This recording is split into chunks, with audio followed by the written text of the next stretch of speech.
Sounded pretty good in that one, you guys. It's pretty cold and rainy out, but it's nice and warm in here. So good morning. I want to extend a warm welcome to you today. Everyone is welcome here. You are welcome here regardless of your age, your race, your income, your religion, or the gender with which you identify. You're welcome here regardless of who you love, who you vote for, the regrets that burden you, or the mistakes you have made. In this safe community, we support each other in the sacred task of becoming, celebrate the transcending mystery of life, and rely on the transforming power of love. Here, we revere the words of the great teachers such as Jesus, the Buddha, and Confucius. It is, however, the task of every UU to be their own Buddha, their own Jesus.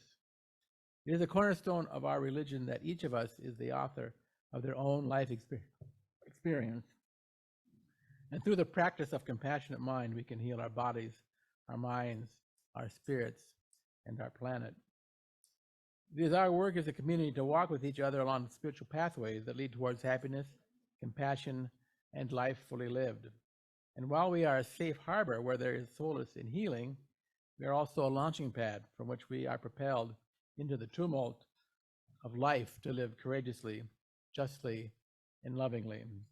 In this sacred place, we create the structures that lift up the downtrodden, set the captives free, and heal the brokenhearted. Here we have learned that to be fully human is to be fully divine, and that with a little help from our friends, we can each tell our own unique story. Now Joanne will deliver the opening words. Last year at this time, we were fortunate to host two speakers who are practicing Catholics from Mexico, who participate in Day of the Dead or Dia de los Muertos traditions. They told us about the history of this holiday, as well as its spiritual significance for them. In addition, we learned about the local Catholic service center they support in Niles, which helps local residents in need without regard to immigration status. Many BUUFers donated directly to the service center that year. This year, many of us looked for a similar type of speaker, but were unable to secure one. So we thought it was more appropriate to celebrate a day of remembrance, drawn from many different religious traditions, as you could see from the sacred items representing various religions shown here. Thank you, Reverend Jim, for providing those. We also plan to incorporate our own fabric of life ceremony. We did decide to use some of the items provided or shared last year by our presenters. For example, we kept many of the elements from the altar they worked with us to build last year, especially incorporating the many fresh marigolds on BUUF's grounds before they freeze in the upcoming days. We want to enjoy them one last time.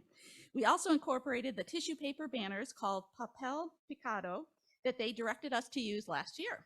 We want to honor and thank our friends Lupita and Rachel for sharing their heritage with us. This year, we've added monarch butterflies, not real ones, to our altar, which also tie into the Day of the Dead traditions in some parts of Mexico, which we'll see in a video during the Story for All Ages. We've added some devotional candles to our altar, along with several small tea lights for you to light as you come out to honor a deceased loved one during our extended Fabric of Life ceremony. If you brought a photo of a deceased loved one today, please go ahead and add it to our altar so we can celebrate your loved one. We'll be asking you to share their photo as you honor them today. If you don't have a photo, that's okay. Also, at the end of the service, we will have lots of 3 to 4 inch long marigolds that will need a good home. So they smell terrific. Feel free to come up and grab some on your way out. Now we'll ask Beth if she would please welcome the Zoomers. Welcome today, Joan and Gail. Thank you. Plus the main designer of this service too. Now we have a poem by Sandy Glick, who has been very eager to get up here. And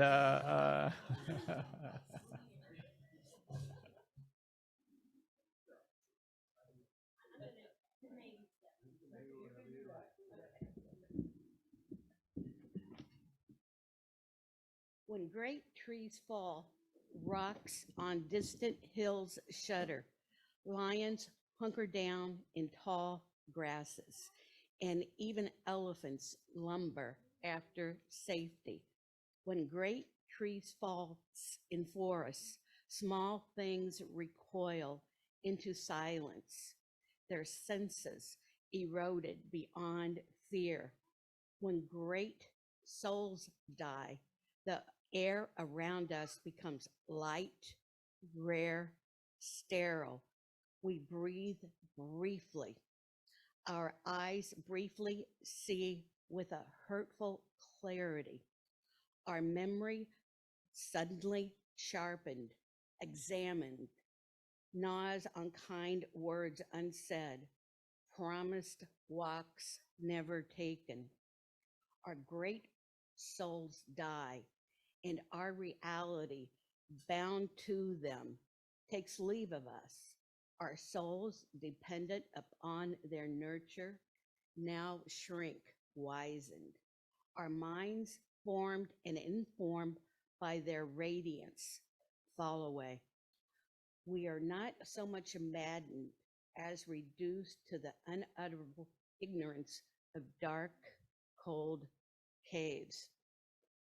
And when great souls die, after a period, peace blooms, slowly and always, irregularly. Spaces fill with a kind of soothing electric vibration. Our senses restored, never to be the same, whisper to us. They existed. They existed. We can be and be better, for they existed.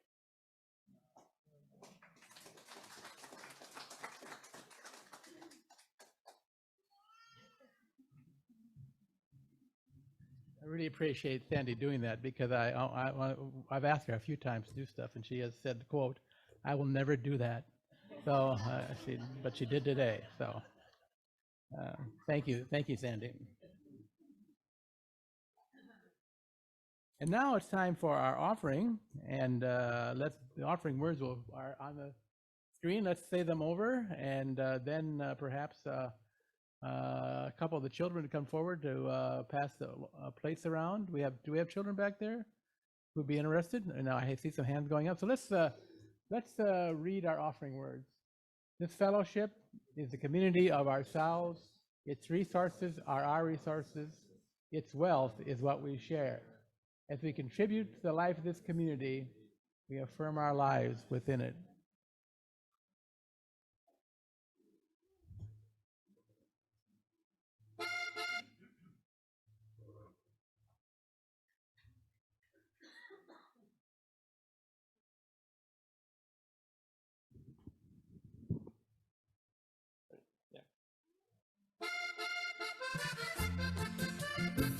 Hello, I'm Nico Rojas, and I'm going to share with you a popular song from the Caribbean coast in Colombia.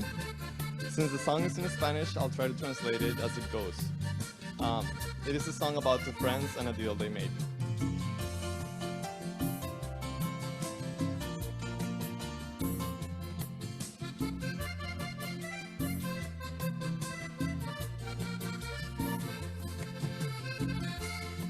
Recuerdo que Jaime Molina, cuando estaba borracho, ponía esta condición, que si yo moría primero, él me hacía un retrato, oh, si él se moría primero, le sacaba un son, que si yo moría primero, él me hacía un retrato, oh, si él se moría primero, le sacaba un son. Y ahora prefiero esta condición, que me hiciera el retrato y no sacarle el son. Ahora prefiero esta condición, que me hiciera el retrato y no sacarle el son. Song says, when Jaime was drunk, he would make this deal with me. If I died first, he would paint a portrait of me. But if he died first, I would write a song about him. Now I wish he had to paint that portrait instead of me writing the song.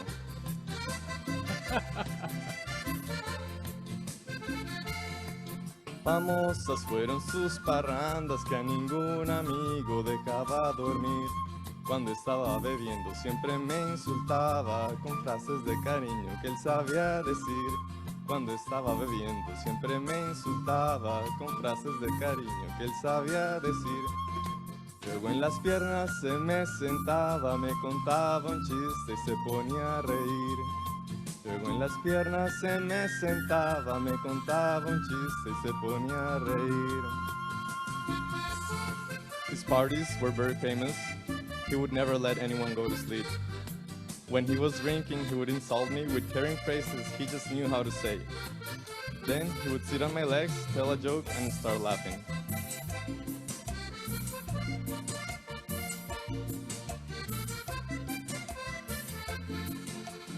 La cosa comenzó muy niño, Jaime Molina me enseñó a beber. A donde quiera estaba, él estaba conmigo, y donde quiera estaba, él estaba con él. A donde quiera estaba, él estaba conmigo, y donde quiera estaba, yo estaba con él. Ahora me duele que se haya ido, me quedé sin Jaime y él sin Rafael. Ahora me duele que se haya ido, me quedé sin Jaime y él sin Rafael. We were friends from early age.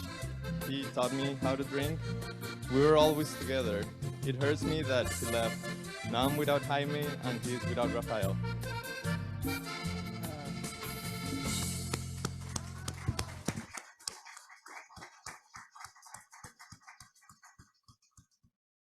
That's really very nice, Nico.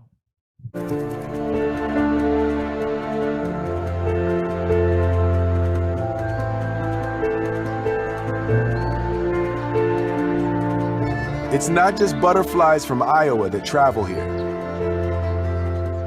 They're joined by immigrants from across the Midwest and as far north as Canada, all heading for refuge in the forests of central Mexico.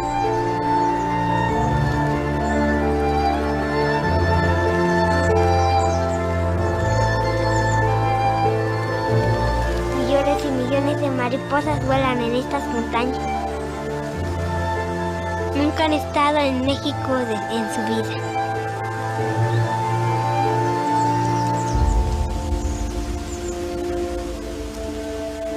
Las mariposas aquí están a salvo durante el invierno. It's one of the greatest homecomings on Earth. Even though every monarch here has another home far away. Each one started life on a milkweed someplace like Beaconsfield, Iowa. It's hard to know where these monarchs belong. Iowa, Mexico, on the wing, or all of those. These butterflies show that the earth has no borders. Everything is interconnected. Turns out, what happens in Vegas doesn't stay in Vegas. It's linked to the rest of the planet.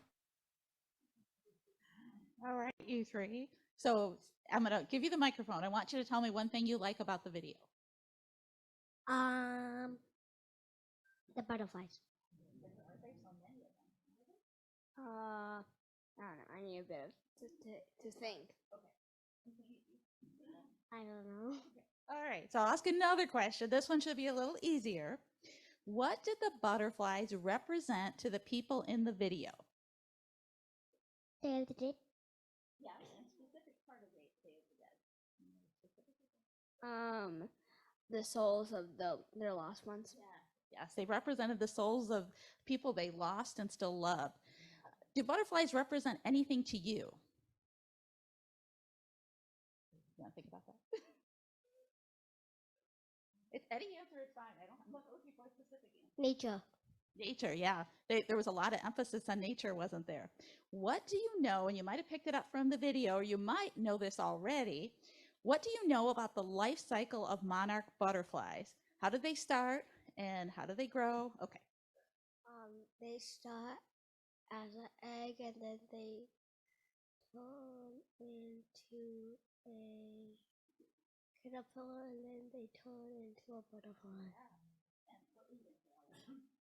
They're started as an egg and then they turn into a worm with hair, and then they turn into a eggshell, and then they jump out as a bird.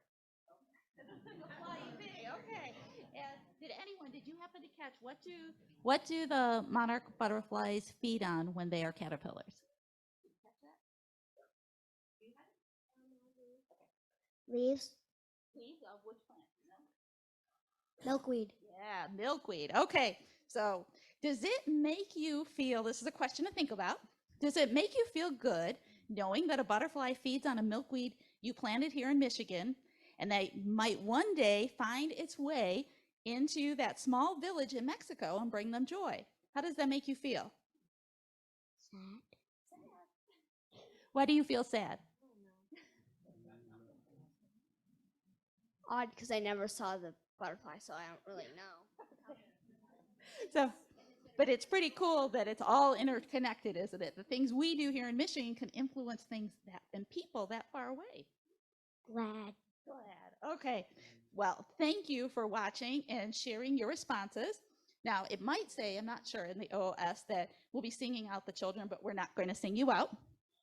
Instead, we have a project for you. You may have started it on it already. We're asking you to think of someone that you love and lost. It could be a pet, it could be a person, and identify some things about them. And if you want at the end of the service, you can share that with us. I think you're also working on a puzzle. What's your puzzle of? Inside of a person. Yeah, it's like the inside of a human body, because one of the sayings around Dia de los Muertos is we're all skeletons. Some of us have a physical body on that skeleton and some don't, but it's all part of life.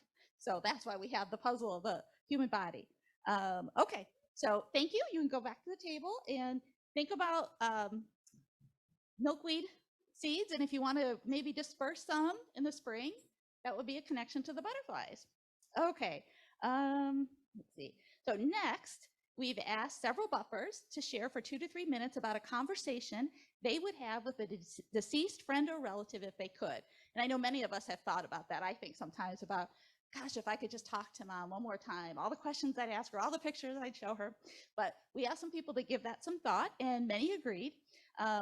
We weren't able to connect with everyone listed in the order of service, so some listed may not be here today or may not be inclined to share. If you are here today and would like to share, please do so based on the order in the order of service. And please remember to keep your comments to 2 to 3 minutes to allow time for our extended Fabric of Life ceremony.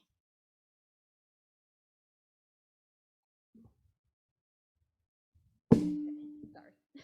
I know Jean isn't here, so we'll just go right to Anya.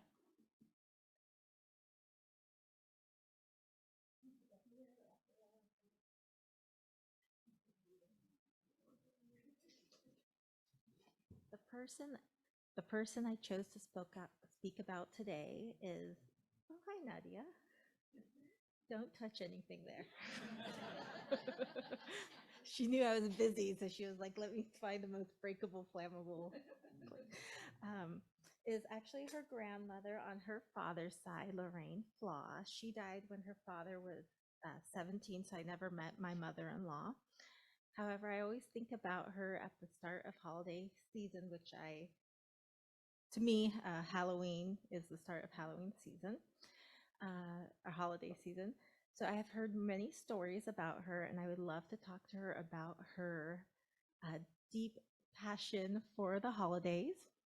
Even though she had no holiday talent for holiday crafting and baking, she went pretty wild with it. She would decorate all the kids' trick-or-treat bags, make their costumes. A very famous story is that right after Halloween, she would get a live pine tree from somewhere, I don't know where, and she would decorate for Christmas, and she would keep it up until sometime between February and March because she loved it so much. And it was a big fight with the family because they said it was all brown and ugly and brittle and all the needles had fallen down. So they would wait until she wasn't home and then they would get rid of it. But that just showed how much she just loved to celebrate the holidays. And I just think it would be a lot of fun to talk to her, especially about the celebration of holidays. And I think her determination in her crafting and baking really showed her confidence and perseverance. And I have one other story about her that I've been told about. No one ever said any of her desserts were delicious. But she spent a lot of time decorating them, and her cakes always sloped in like in the middle or on the side. So they say when she would present the cake for her birthday or Christmas or whatever, by the time anyone went to slice the cake, like all the frosting and decorations would slope down. I don't know. I just think that was really fun and just showed what a great person she was, that she still put in the effort even though no one wanted to eat it.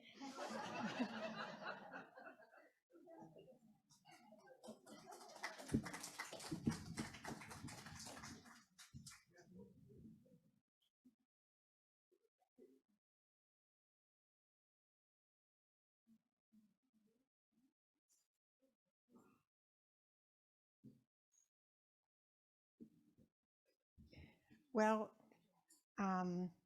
somehow I missed the email from Joanne, so I wasn't real clear on what the assignment was. But the person I would like to speak about is my oldest brother, Bill. He was 9 years older than me. I grew up in a Catholic family of 7 kids, and he was in Catholic seminary from the time he was in 9th grade through 2nd year of college. And then he broke his neck in a diving accident, and he was in a wheelchair for the rest of his life. But his life was very remarkable. And 4 years after his accident, he graduated from the University of Michigan, Phi Beta Kappa, with a Woodrow Wilson Fellowship to grad school. He ended up going on to the University of Illinois in Champaign-Urbana, where he got his PhD in English. And he met and married the love of his life, Charlene, my sister-in-law, who is just an absolutely wonderful person. And they ended up, Charlene also had a PhD, and she also was in a wheelchair. Hers was from polio. And they ended up teaching at Memphis State University for many years. And he's just my total inspiration. Anytime I was tempted to think that my life was hard or I was having a hard time, then I would remember that he got up at 5 o'clock in the morning to make it to campus by 8 o'clock in his van that he drove with hand controls. And he's just a very remarkable person. He had a wonderful sense of humor. In fact, when he was in middle age, he developed an interest in ultralight airplanes and decided he wanted to take flying lessons. And his friends were all very worried about it. And they said, "Oh, Bill, that sounds pretty dangerous." He goes, "Oh yeah, you're right. I might break my neck and end up in a wheelchair for the rest of my life."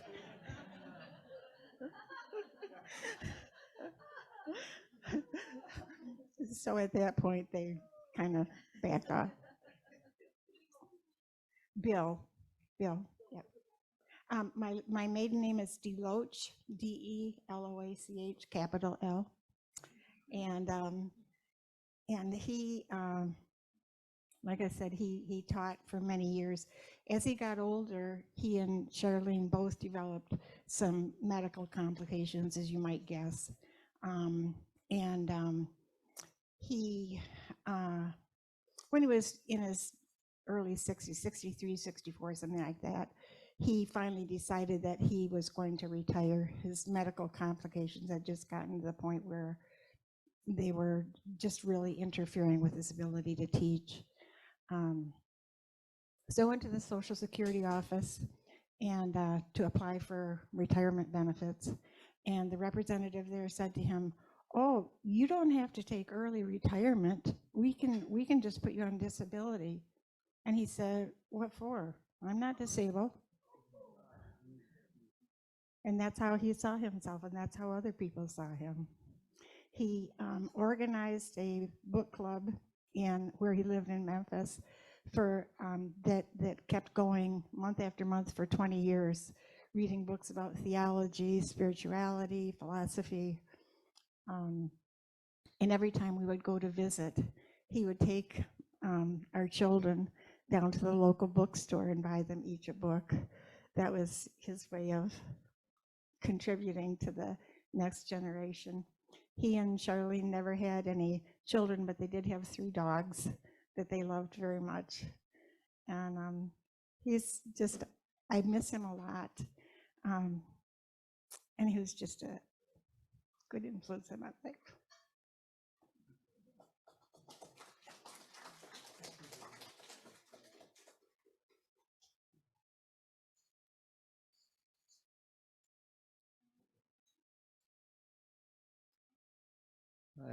I'm Hunter Leggett, and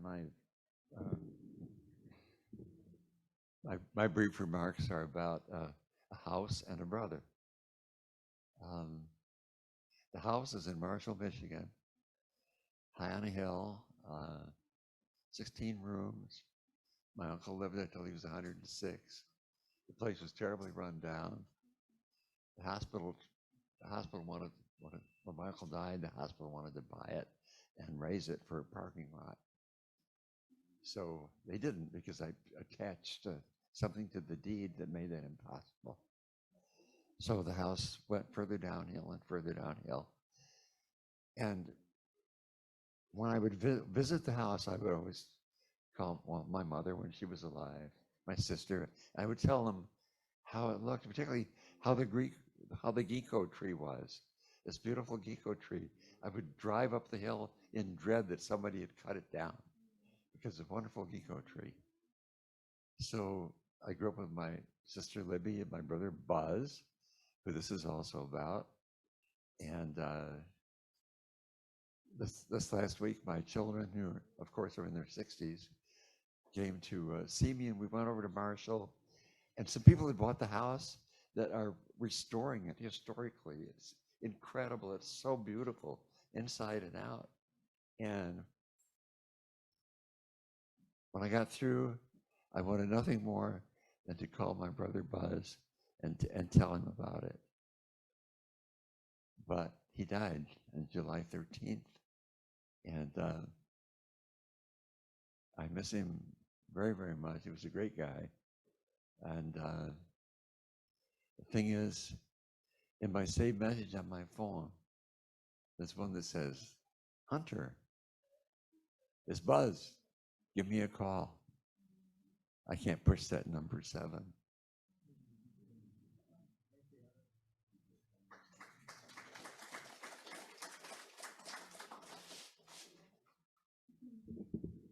I don't think we're able to reach Daphne. She's listed here, but beforehand, is Daphne back here? Or she's in the other room with the baby? Okay, so I don't know that she prepared anything anyway, so we'll go to Liz and then Roger Bruin.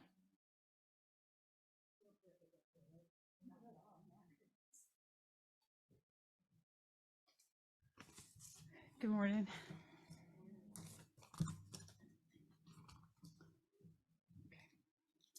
April 7th, 1984. I'm 22 years old and getting married in 5 months. Mom dies. She leaves behind 5 children, ages 16 to 23. Boy, what do you say? I can't tell you how many times over the last 39 years I've thought about her and what she would have thought about how life has turned out for us. It's my imagined conversation. Me, Mom, it's so good to see you. I can't tell you. I swear I wasn't going to do this. I can't tell you how many times over the many years that I've stopped and thought of you, how much I've grown since you left. My mom, I know, I've been watching. Me, I knew you were. I felt your love and your presence over the years at certain times. So what do you think of our family? I've always wondered how you did it with 5 kids. I don't remember much since a child, even as a teenager. You're so self-centered that you really don't think too much outside yourself. I really didn't even think about it till we had our own kids. Mom, it was hard. We struggled. Me, I can't believe I've lived an entire lifetime without you being a part of it. Dad was here for many years after you left, but it wasn't the same. I think that every little girl wants her mom around when she has her own children. Mom, my mom, your lifetime without me is nothing compared to the time I've lived beyond this physical world. It's a mere blink, but I've been watching. I know you've heard me at least a couple of times. Me, I know it was you comforting me when the boys were going into surgery, and I felt your hands on my face, telling me everything was going to be all right. I only wish you had a chance to meet and play with your grandchildren. Mom, they know I'm here. I've been with them. They just don't know how to express it. Me, ever since Dad died 8 years ago, my entire attitude towards dying has changed. I've embraced life for the time that we are here. When our time's up, it's up. I'm okay with that. Mom, my time was up even though I wasn't ready for it. But I found a way to be a part of your lives every day. My life beyond the earth is so magnificent, and we get to experience so many wonderful things. I really only have one regret. Me. What would that be? Mom, I'm still stuck with your dad as a bridge partner. And you know how that goes.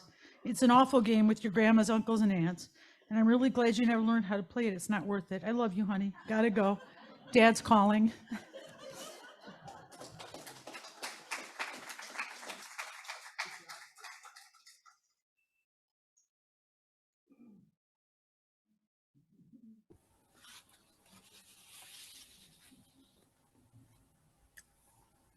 Who would I speak to among the beloved dead? Who would I speak to among the beloved dead? If I believed in such things, I would speak one more time to June Blackwell. We had that opportunity on Zoom for several Sunday morning services during some of the last few weeks of her life. I would speak to June if I was going to speak to anyone. But as a lifelong atheist, my honest answer to the question, who would I speak to, is that I do not believe in such things. And therefore I can speak to no one after they are gone, given that I find the possibility of an afterlife remote at best. For me, this miraculous life ends when we draw our last breath. Beyond that, there is no way to speak to anyone, no way to converse, no way to respond. Perhaps I feel this way in part in my 8th decade of life because I've had the privilege of conducting many memorial services for beloved congregants as well as for strangers. I got to scatter my parents' ashes on the root of our family's tree of remembrance, and I spoke about them, knowing that we would never speak again. I told the mourners at my 23-year-old goddaughter's funeral, "We will always remember you, Christine." But in my mind, the sad truth is Christine was gone except in our memories. The words we spoke that day were for the living alone. If you have conversations, real or imagined, with a loved one, I envy you that. For me, the words we speak about loved ones are always for the living, and the living alone. We have this precious opportunity to talk to one another, to understand one another, to be kind to one another, to lift up one another while we are all still alive. That is not forever makes it even more precious. And for me, that is immortality enough.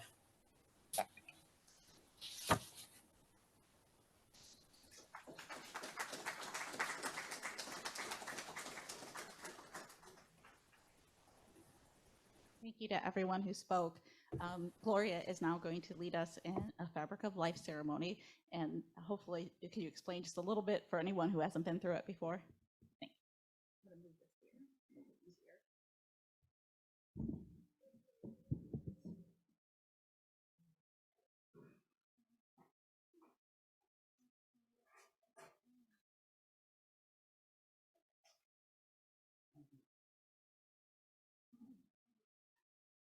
We have been doing this for many years now, since I've been here, celebrating the fabric of life, celebrating those who have gone ahead of us and are no longer they're here for us to enjoy, to love, to care about.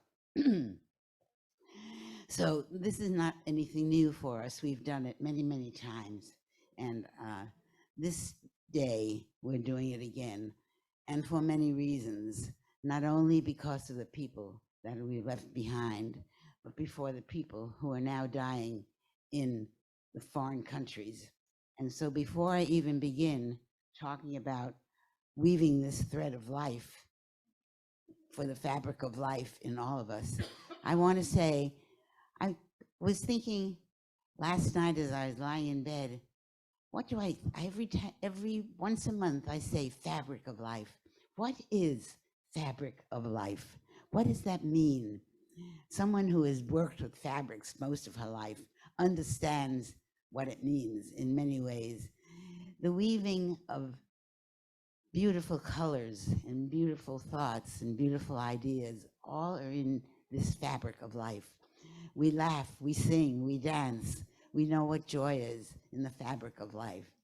We're sad, we cry, we have tears. Life is not so good sometimes, and life is wonderful sometimes. Our emotions in the fabric of life are all woven through this fabric. And the experiences we've had in the fabric of life, the places we've been, the people we've known, the loves that we've known, the not so loves that we've known too, all these things we have to think about too, have been part of our experiences. The jobs we had, the people we didn't like so much, all of this, the children that were naughty when they shouldn't have been, everything like that. So the fabric of life, when you think about it, is just woven through and through and through what our lives are all about. So I'm going to say now that I think it's appropriate for us to think about the people who are now suffering over in Europe. There's Ukraine and Russia. The people on both sides of that are suffering. And why? Foolishness, when there's so much for us to offer in this world that we live in today. And then there's the recent Hamas and Israeli and Hamas. They are also fighting for whatever reasons when they should be thinking about what it is to live and what it is to bring joy to one another and love to one another. So with that, I want to light 2 candles, one for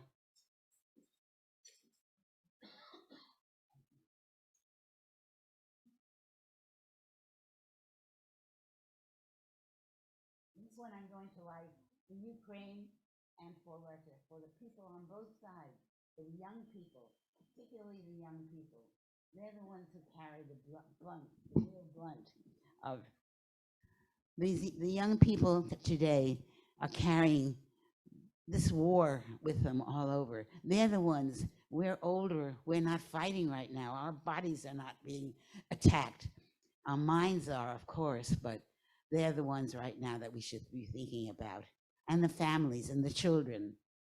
So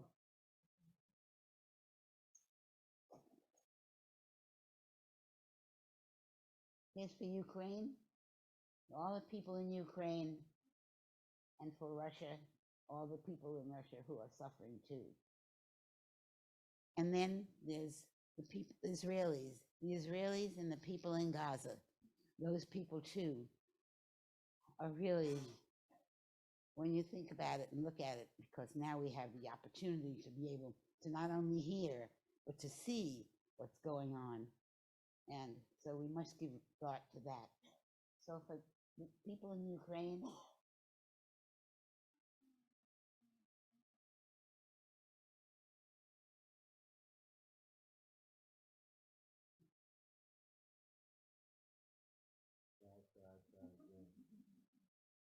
that's what, it's okay.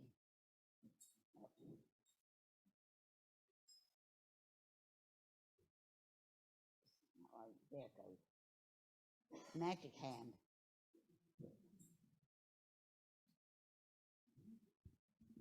Anyway, those are the ones that I think of now, are those young people that are carrying the burden of giving their lives more than you and I are right now. Many of us have seen war and have been in service and known those things, but these are the ones that are weaving that fabric of life that we must carry on. So with that, I would like to invite anybody who would like to come up and say, I weave this thread in the fabric of our life in remembrance of. I weave this thread in the fabric of our life in remembrance of. And you can say a few words about that person. Take a piece of this fabric that's right here. We have many of them. And just put them and place them up on there. That's getting so full, I think we're going to have to start a second one pretty soon. Thank you, Gloria. And if you'd like to put the person's name in this little book, we've got a little collection going.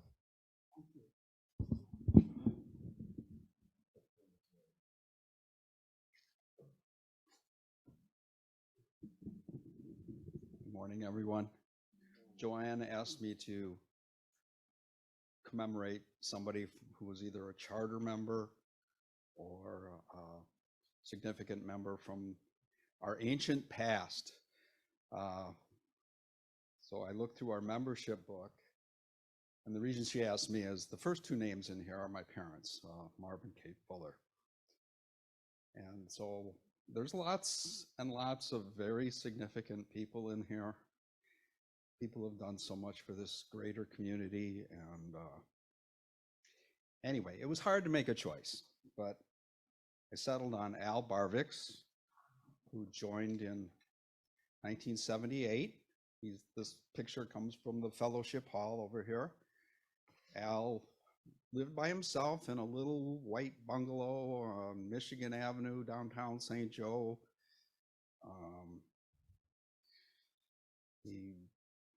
He was older when I first met him, gray hair already. And, you know, when you're a 20-something, you think that's old. His house was filled with books and magazines and newspapers because he lived alone and he never cleaned all that up.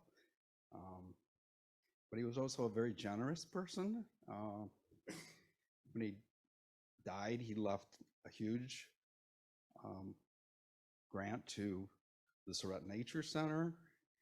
He donated several hundred acres of land to the Land Conservancy that's called Barvik Dunes. It's at the very north edge of Berrien County.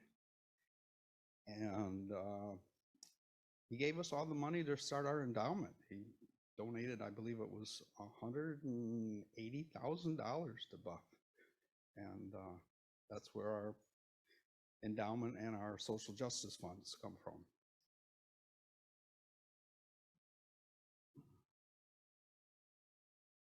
So I weave this thread in the fabric of our lives for Al Barvix.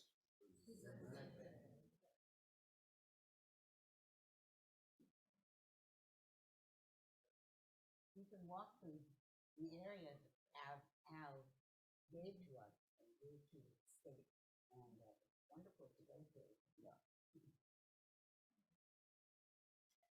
Good morning. I brought a photo of my grandparents on my mother's side, Mary Haiti and Ward Shell. Miss them. But I really wanted to pay homage to some incredible former members of BUUF myself. June Blackwell was an independent, inspirational woman. Chris Sorodiak, another independent, inspirational woman who really made me think about choices and things that I otherwise had taken for granted. And then three really amazing women who guided the life of this fellowship. Bita Kiuchi, who is the author of the color palette for BUUF. She was an artist in the Bauhaus tradition. And Kate Fuller, who was one of the founding members of the fellowship. And then Hertha Whitlow, who created our memory garden out front. we've just been so blessed to have so many wonderful people in our lives here at BUUF. So I weave I weave a thread into the fabric of our lives in memory of Marvin, Kate, Ward, Mary, Chris, June, B, and Hertha.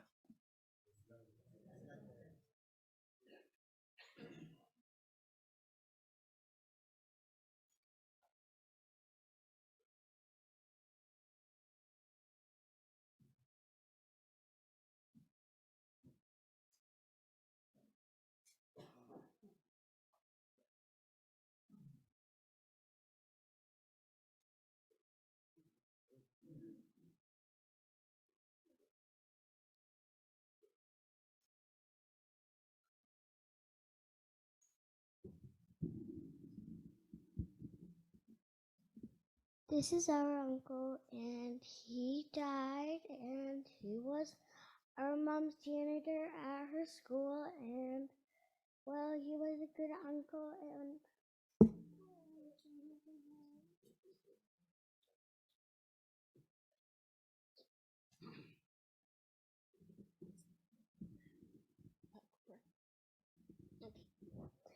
he was a great uncle, and I really miss him, and I loved him.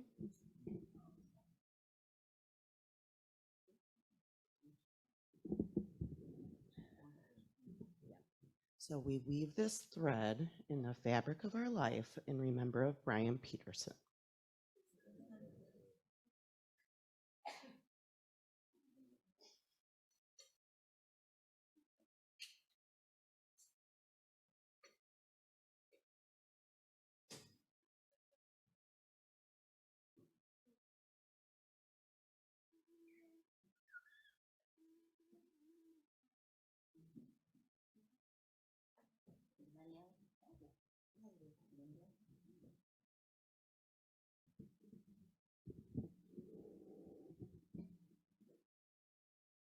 Today, I'd like to remember my grandmother, my mother's mother, who lived with my parents and me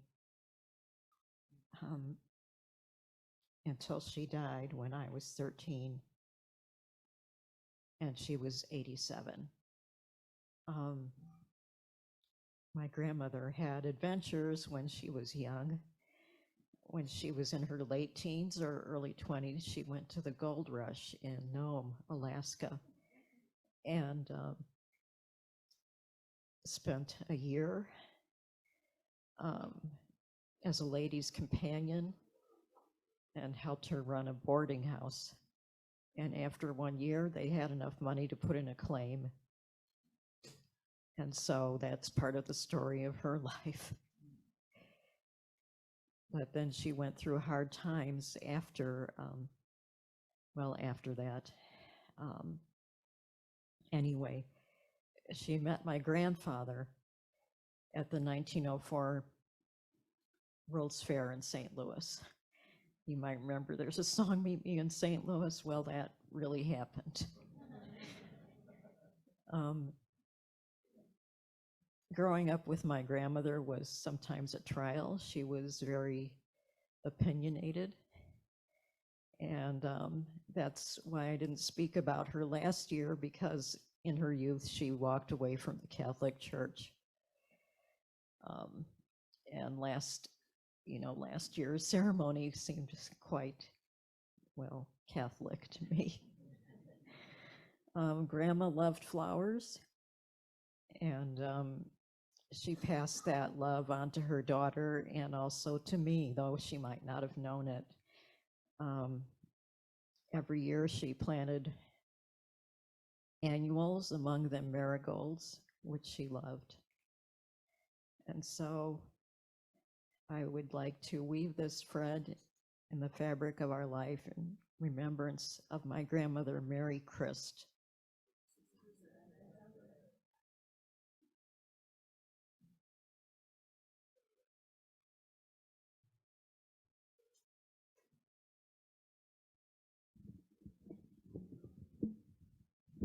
First of all, I'd like to remember my sister-in-law, Susan Onwaller.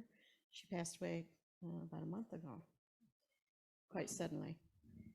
And my husband remarked that there were 3 sisters and him, and he remarked that she was his favorite, probably because they both have the same sense of humor. Secondly, my grandmother on my dad's side, Ola Furman, I can remember she lived in the town where I went to high school. I lived like about 6 miles in a tiny little town from the town where I got bused to go to school in Hudson. And in fact, that's where Dick's family's from too. I can remember going to her house pretty much every day after school because she lived in Hudson in this really grand arts and crafts type house. And she always had like milk and cookies or some little snack for me, but she's one of those grandmas that was just really sweet and caring and warm and fuzzy. So I weave this thread in the fabric of life for Olaf Furman.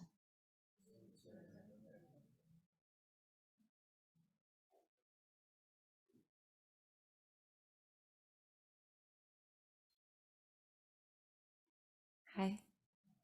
I lost 2 friends this month. I spoke briefly about my friend Rafael Hussein Davila, who died on the 4th. My other friend, Ricky Moskowitz, was my chemo buddy. We were in the Young Survival Coalition, both diagnosed at about the same age. She was actually 2 years older than me. One of my few friends who actually passed away older. And we used to joke that the only way you would know that we survived is if we got hit by a truck, so she survived. And sometimes it seems like odd, like I'm not that old. My friends have yet a decade before they retire, but like 2 of my whole friends groups are gone. So I want to weave 2 threads. One for the college group that Justine was a part of, and one for Ricky, because I mean, when my son was growing up, she gave us a place to stay in Manhattan, so you can imagine, she gave me a lot, actually. I was there all the time, and it was a lot of fun. So she's just woven into our lives in so many ways, first of so many kinds. Thank you.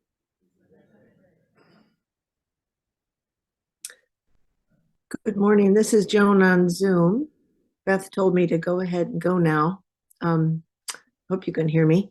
I have 2 friends who have lost their sisters in the last couple of weeks, so I must be hitting that age where people who are in my bracket start to lose their siblings. And then one folk dance friend who was my age died of cancer within the last 3 or 4 weeks, I'd say. So I'll just ask Gloria to put one piece of fabric in for the 3 of them. So it's really supporting my friends in their grief is what's happening for that. So we weave this fabric into the fabric of life. Thank you.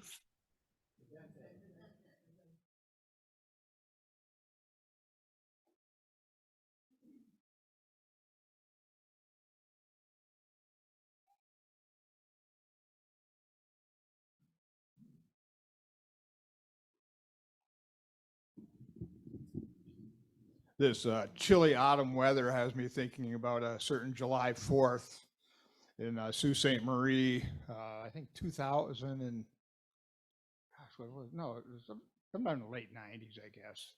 I had a very dear aunt that lived near the Sioux. Her name was Jean Freeborn. You remember her, right, Lise? And she was dying of cancer. And one of the things, and I happened to be there when she decided she wanted to go to the fireworks over the Sioux Locks. And, fireworks, I couldn't care less about, and I'm something of a pyrophobe anyway, but, I knew she was very sick with cancer, and she was a very sweet woman, very Christian in the sense that she kept the Beatitudes at heart. She was patient and loving. She wasn't going to beat you up with a crucifix. And so to my Aunt Jean.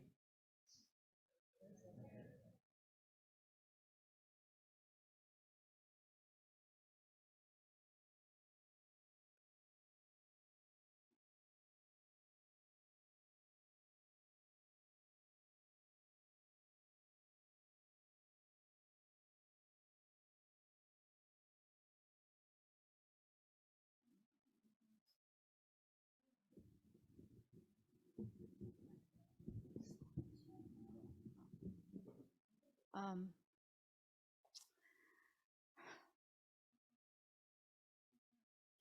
I'm, re- I don't know if I can do it.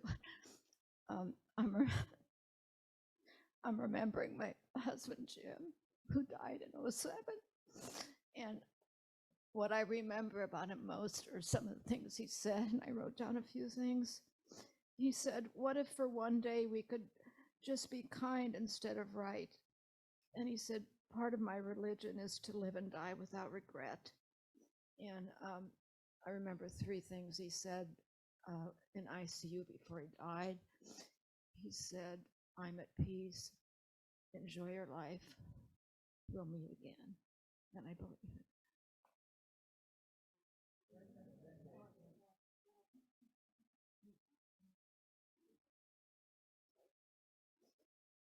I weave this thread in the fabric of our lives for Jim, who was a wonderful, sweet, kind, loving person.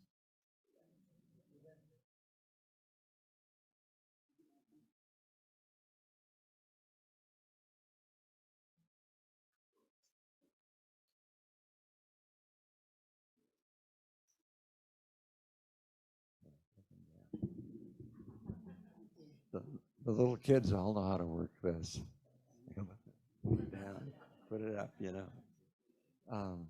This- Mine is my brother Buzz that I mentioned briefly.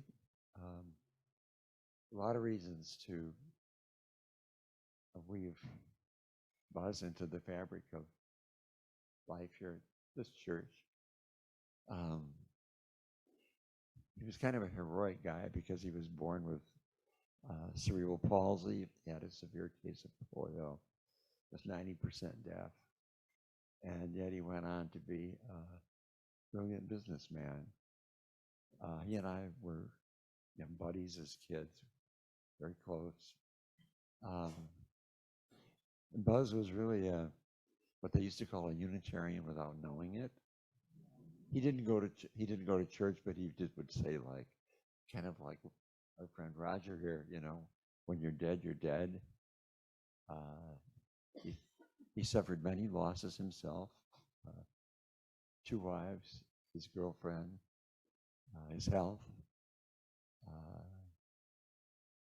the keys to his car, you know, all of that. Last time we visited was last April, when my daughter took me down to see him, and I'm glad we had a good visit.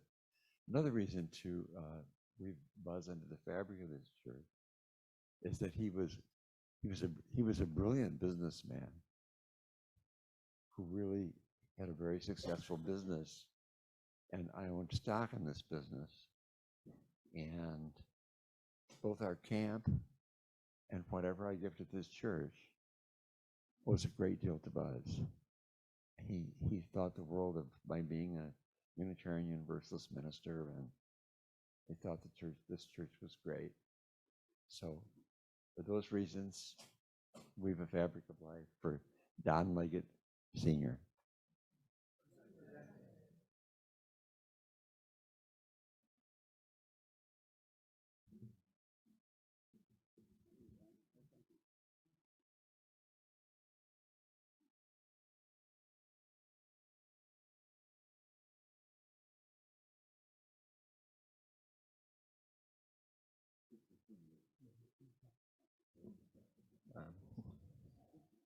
Today I'm remembering my mother, Priscilla Richardson.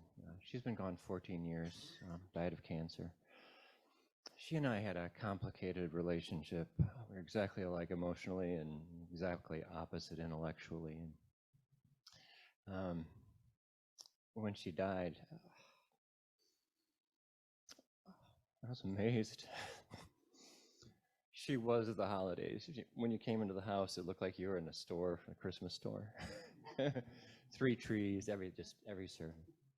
And not only the visual cues of that, but she just was the holidays, and her baking was epic. And as time progresses, whether or not there's an afterlife, I can feel her energy in me.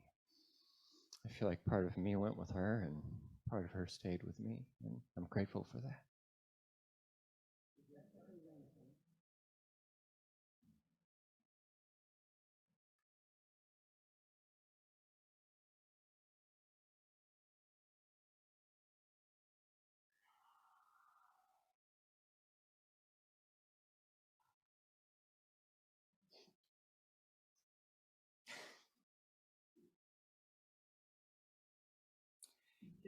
It's so interesting to me that many of you are talking about people who were part of this group for a long time. And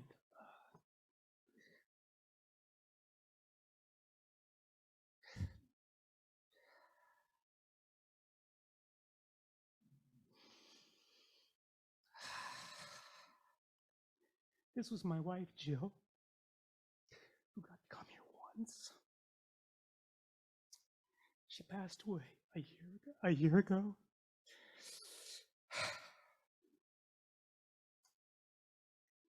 This picture, we helped to start our UU group in Clarksville, Tennessee, almost 30 years ago. And she was very active in this group. And at one point, she decided that she was going to learn to play the recorder. And she played it every Sunday at church, and became such an important part of that group. She passed away on October the 2nd, and on October the 26th, my grandson Elliot was born. So it speaks to me about the fabric of life. My great sorrow that she couldn't get to see her grandson, and my sorrow too that you all didn't get to know her. You would have loved her very much.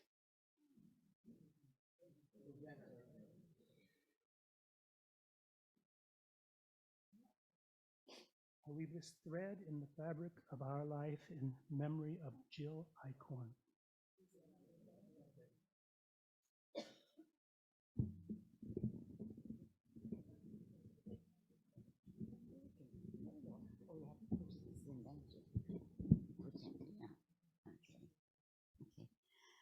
I have to thank everyone for contributing this morning.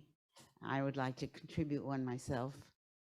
I have lived many years, as you all know, and I have seen so many people die that it's beyond even me being able to understand my feelings anymore, because this one seems like it's just one after another. I don't have any really friends my age or below my age, even very many anymore. I have to go out with the young ones who are only 60 or 70 or 80. So what can I say? I try to keep up with them too. I'm doing pretty well. But I do want to remember, of all the people, I'm going to remember my oldest son. I had 7 children. He was my oldest, my firstborn child, and he died. He's been dead about, I'd say 8 years now or so. And he was a wonderful young man. And he died because of alcoholism. So I have to tell you all, if you know anybody who drinks, make sure that you take care of them in some way or other, because it's a sad way to have to lose a child, but that's what happens.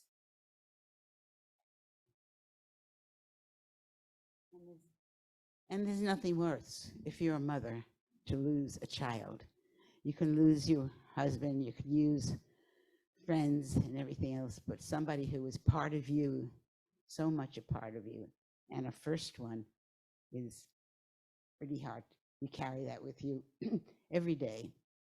So in memory of David, I would like to weave the fabric of life.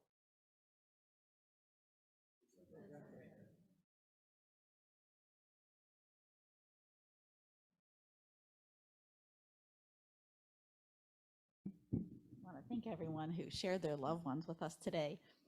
It's almost 12. Clearly, I planned too much for today because there was another part we were going to do too, but I think we're going to have to skip it. I had asked a couple of people here, Clark and Jim Douglas, to read some literary calaveras that are kind of from the Day of the Dead tradition, but we're not going to make you sit through that. And I don't, Reverend Jim has to go. Should we offer a circle talk, or do you think no? Okay. So if anyone would like to participate in a circle talk, I will lead it here in this area, or you don't have to. You could feel free to go and enjoy some time, some social time. We are going to ask, is there anything you need to say, or should I have Beth extinguish the chalice? Okay. Beth, would you extinguish the chalice for us, please?